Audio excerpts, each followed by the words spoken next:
What's going on, everyone? This is your boy AshTheMan. Thank you so much for tuning in. So we are here to talk about that Black Clover episode 111, The Eyes in the Mirror. Now, with the latest of the Black Clover episodes, we have been getting like a train of action. Like everything just been happening. Everything just been coming out the blue. Everybody, manhood is being tested. So only thing we can really say is that let's just be happy that we are getting this repeatedly action-y episodes. So let's definitely jump into this. Now, as you've seen as the last chapter went on, Captain Dorothy pretty much took him to the dreamland, in which when she opened up her eyes, like instantly you seen like the top half of the black bull just went away. So the people that are in the dream world is Vanessa, Sally, you have Charmy, you have Luck, and you have Magna. Now, while they in this dream world pretty much is at her disposal. She pretty much could do anything if she imagined it. So pretty much creating different attributes, creating different, types of monsters. All of that has been seen throughout this episode, but it's definitely, like factors that coming into it, certain drawbacks that she can't change within the dream world. Like for instance, if you create a pool full of, a water, which Sally kind of like, analyzed that and kind of like tested it, magma, fire, and Lux electricity kind of like, wave that out and cause an explosion. So she still, even though she can create the element, she still has to follow the laws that comes behind it. Now also, again, when she imagines something, it automatically comes to, a physical trait when it's in her dream world. So Sally just started yelling stuff to her, so like, oh, I need a pair of glasses. She even made the glasses thing over, her face and everything, and she was able to create those glasses due to her imagination. Even was able to create different exits because Sally yelled it out.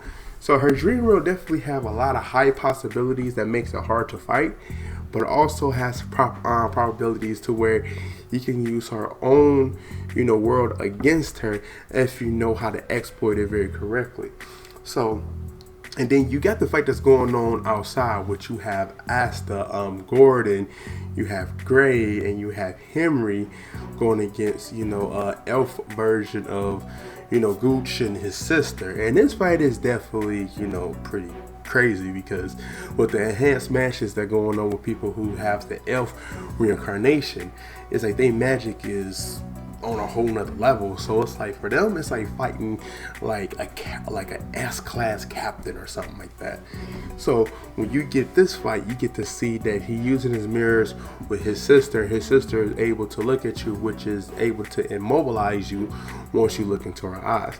Now Asta, with the sword that he got for Leech, he can, counter it, but it takes a second. I think it's like a 5-second, in which he can use the sword to counteract the effects.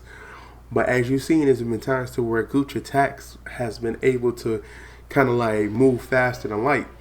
So in regards to this, you're able to get the teamwork between Henry, Gray, Gordon, and Asta to kind of like really set things down. But as the fight goes on, we got to see what exactly else is supposed to be happening.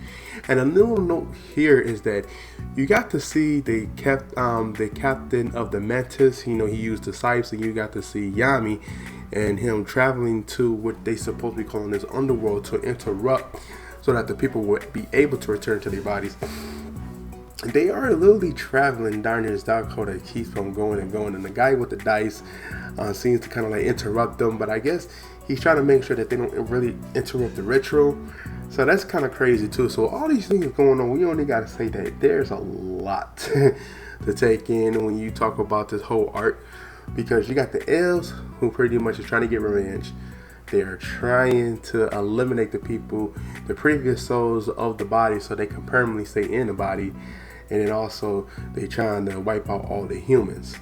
So there's a lot that their objective is going for, in which it makes it very, very difficult for the kingdom to come back for that, which some of the high-ranking people are reincarnated as elves.